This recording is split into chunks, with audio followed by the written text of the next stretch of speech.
Whatever the occasion, effortless elegance is right this way. Because Hilton brings you new ways to stay courtesy of the Nomad London. And it doesn't stop at award-winning dining in a space draped in velvet and illuminated by vintage chandeliers. No, this day goes beyond with unparalleled personalized service and attentive hospitality. Oh, and did we mention the Nomad London can be booked using your Hilton Honors points at Hilton.com? Hilton, for the stay.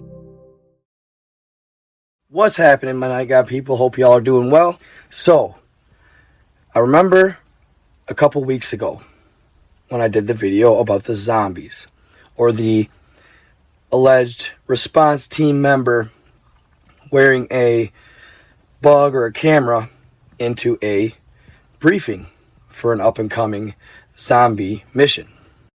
Now, as always, viewer discretion is advised. This stuff may or may not be true.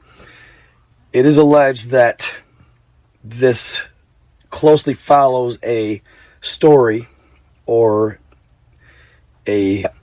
about a female doctor who somehow gets intertwined with the world of the undead, zombies.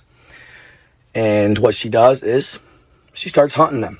So this all could be a skit, possibly to promote that said story. Now, you'll hear them say in this meeting that said story is actually quite in tune with reality. But that doesn't mean it's not all a gimmick. Regardless, just as it could be a gimmick, maybe it's valid. Hard to say. But in the last video I did, I only had a couple minutes of the video. Couldn't find the full 8 to 9 minute video. Well, as always, my faithful followers, y'all came through once again, and 2 people ended up sending me the full video. So, yeah, I'm going to play that for you. And thank you to those who did the extra digging for me and helping me out. The first gentleman to send me the 8-minute video was Dayton Alvarado. Thank you, Dayton. I appreciate that. If you guys, I'm going to start probably giving you guys shout outs. Try to anyway when you give me a awesome source, especially one I asked for. So I had to put this back out there. This video was really interesting. It was really cool and fun, really.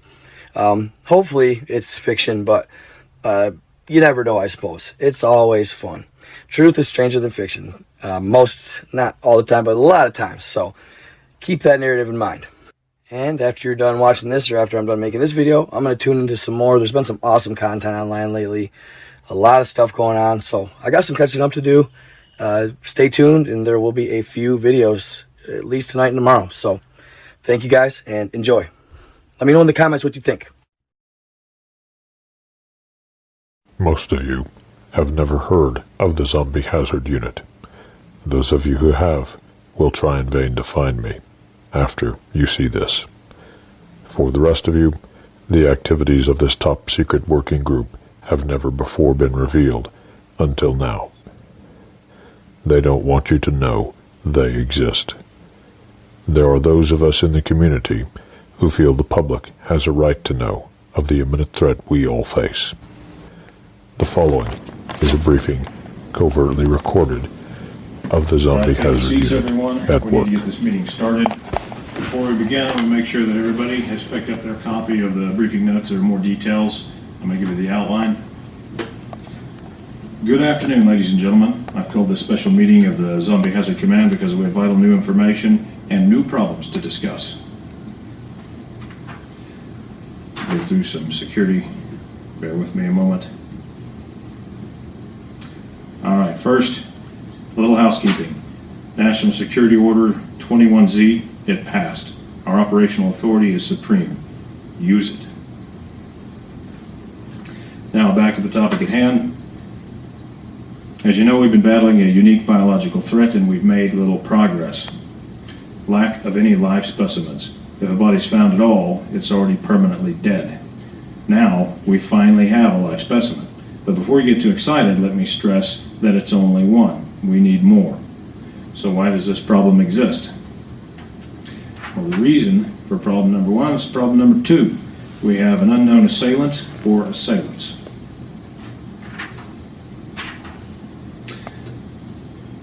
Unknown assailant profile. We have no leads as to the identity of the assailant.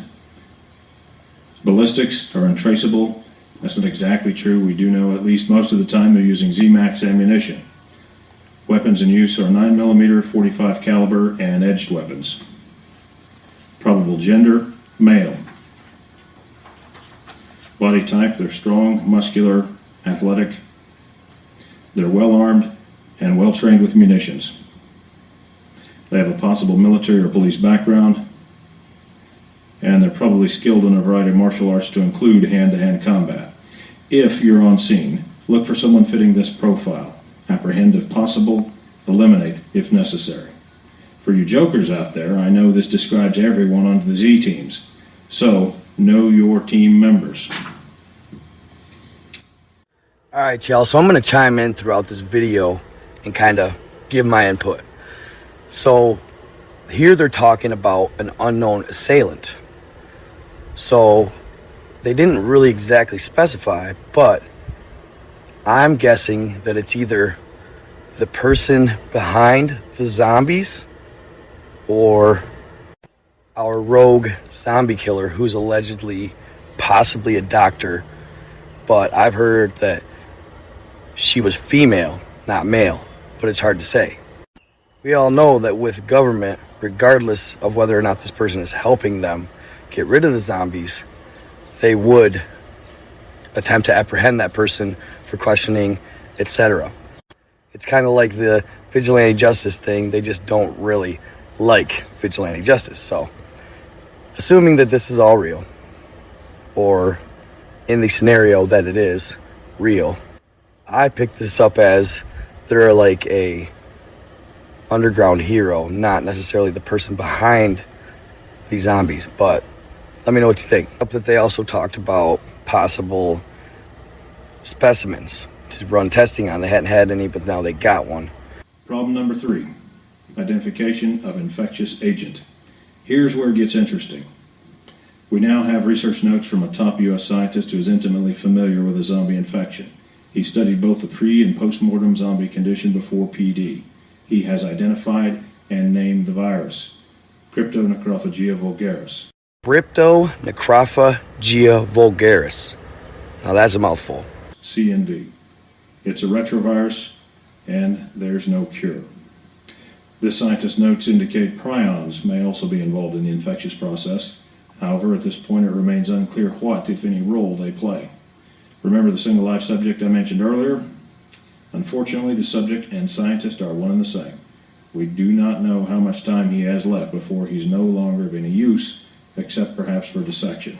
So there you have it. Somehow the doctor that was intricately studying it either contracted it or did it to himself, who knows, for the sake of the study. Hard to say, probably most likely contracted it. But he is also the specimen. And it sounds like his time is running out. So we need more live specimens. Keep that in mind during operations. Problem number 4, mode of transmission, currently unknown. Transmission modes ruled out: bites, scratches, casual contact, vector infection, droplet, or airborne spread. Some Z team members can attest to the fact that bites and scratches don't spread infection, at least not yet. To date, 12 team members have been wounded while engaged in field operations. They've undergone mandatory 90-day quarantine. None have showed any signs of infection. Not all team members are out of quarantine yet, but we hope they'll be released and return to active duty soon. Now, this one surprised me because all the movies depict it as you get bit, you turn. So, the fact that from a bite, any scratch, or physical contact, you don't get the zombie disease is really intriguing. Kind of caught me off guard. Problem number 5, emerging public awareness of the situation. I'm going to mention each of these points, then talk about them in greater detail. There are things you need to know.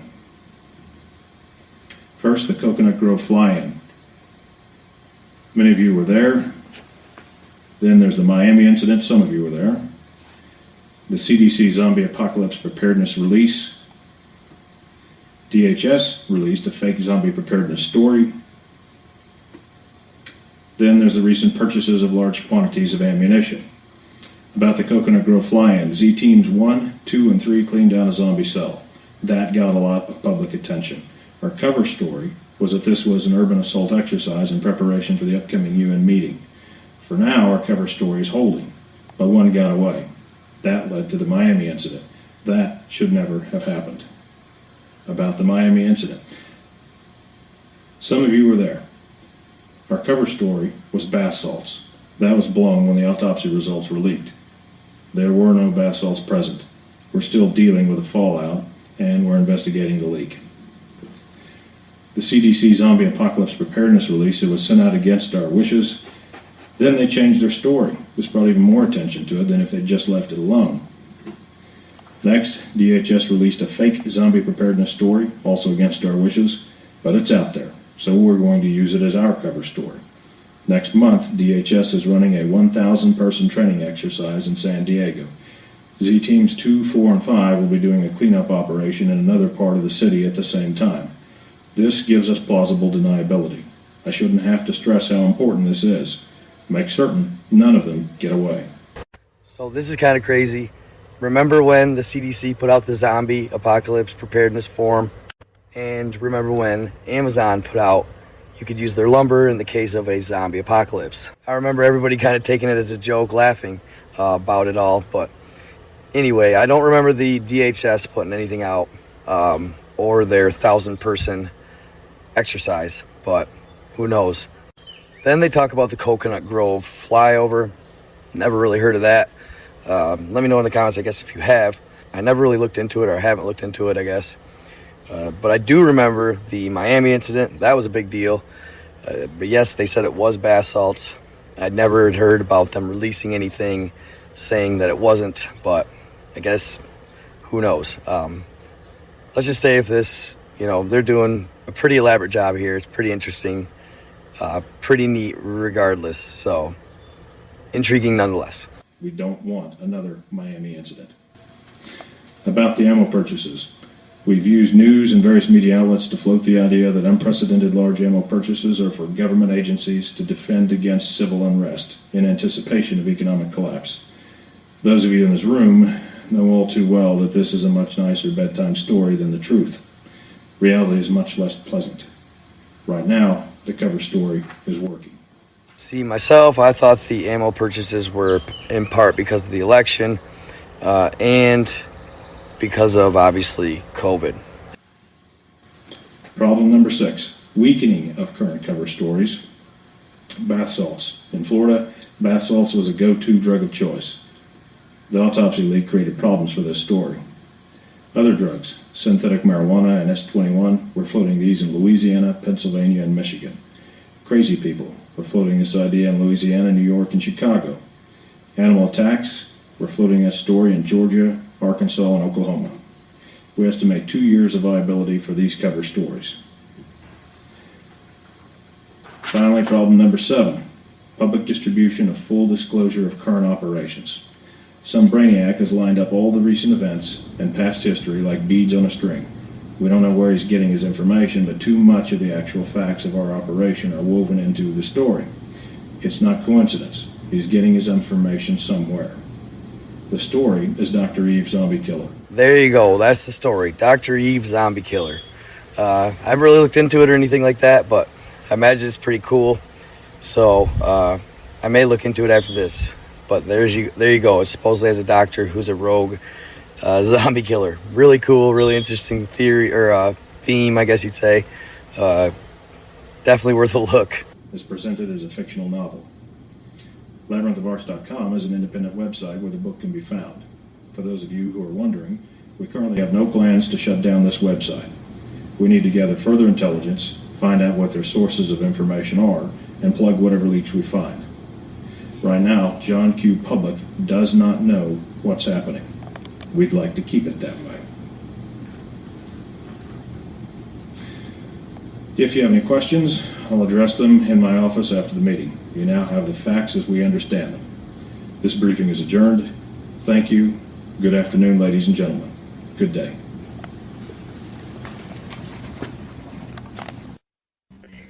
Many risks have been taken to bring this information to light, but there are those of us in the community that feel it's worth the risks.